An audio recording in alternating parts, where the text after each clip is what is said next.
for those of you who are big fans of action movies, you should have loved the gospel reading out of the fourth gospel for this morning.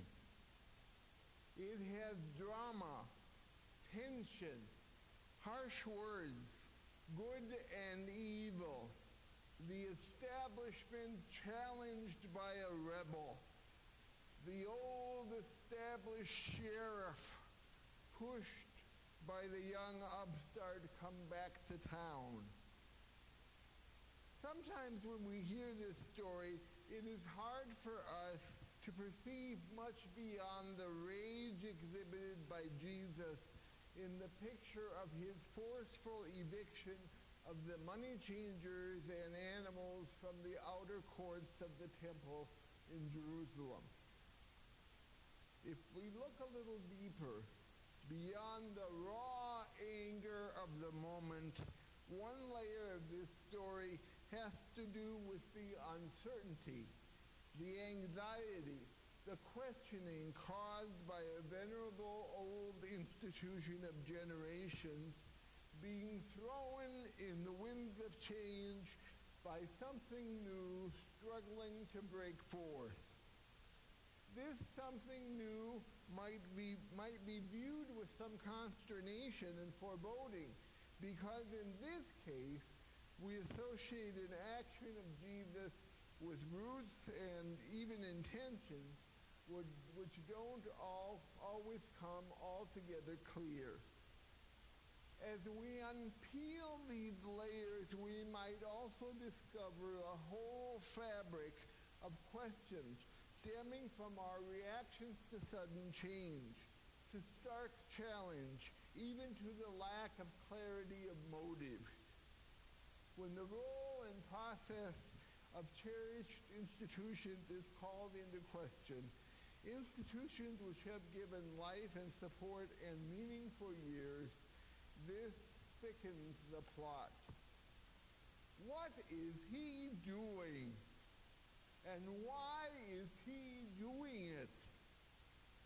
Even if the institution hasn't really worked well, or in this case, distributed justice without regard to class, power, or wealth for several years, it is still our cherished institution.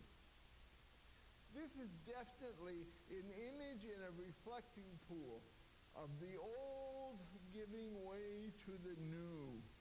The old is reliable and familiar and comfortable and trusted. It may not always work. It may be a bit stodgy and stuffy and entrenched. It may come to the point where there is worry about its future life, but it certainly has given us meaning and relationships, and look at how much we have invested in it. It is safe, secure, orderly, and reliably mature and adult. We love it, even if there are times when we may not like it very much. Sometimes when we look at our beloved, old, respected institution, we question what it would be like if it had more life, if there was more energy and more spontaneity and more creativity.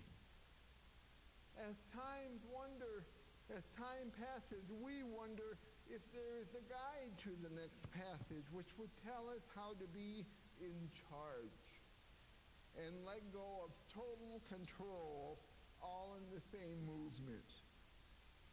How would this new creation emerging in our midst appear and act and breathe? We wonder.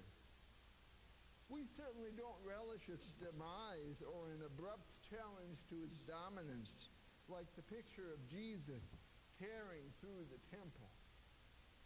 What was that all about? What was he thinking? In our planning for this morning, Aaron and I knew we would be sharing the wonderful celebration of the sacrament of baptism together with these two wonderful young families. And we thought it might be fun to also share the sermon time. Not necessarily in direct dialogue, but certainly in a conversation of ideas. As we envisioned this sermon time, we called it the tot lot. You're going to get my take on the tot lot first in a few moments, and then you're going to get Aaron's very different take on it in another few moments. But little did Aaron know that some of the most formative experiences in my life as a teenager, becoming a young adult, were spent in tot lots with impoverished children in the inner city of St. Louis, Missouri. So I can actually speak personally about the nature of a tot lot.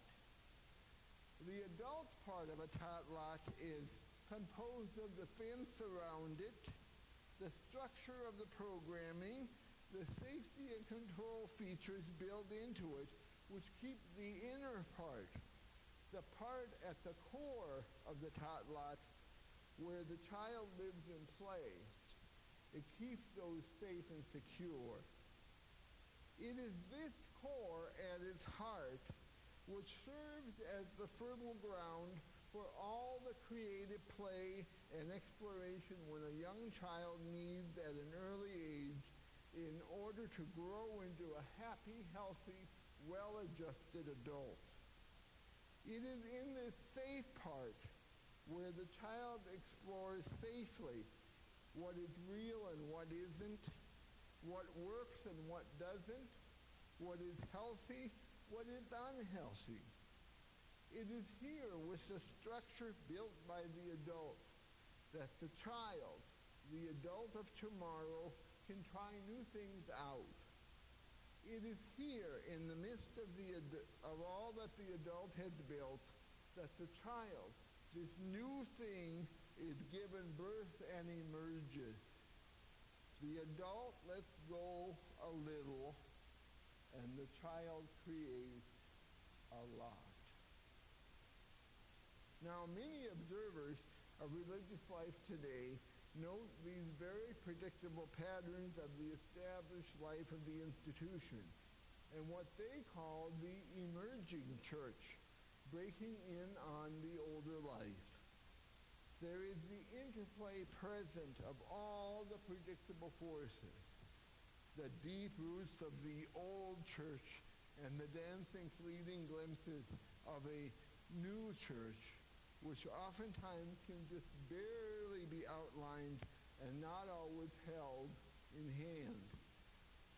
Feeling tones like anxiety and grief and loss and excitement and energy and eagerness and impatience play between the established and that which is being born. In a spiritual sense, the Bible might talk about this as the now and the not yet. So, Aaron, can you see what might be emerging? Come tell us.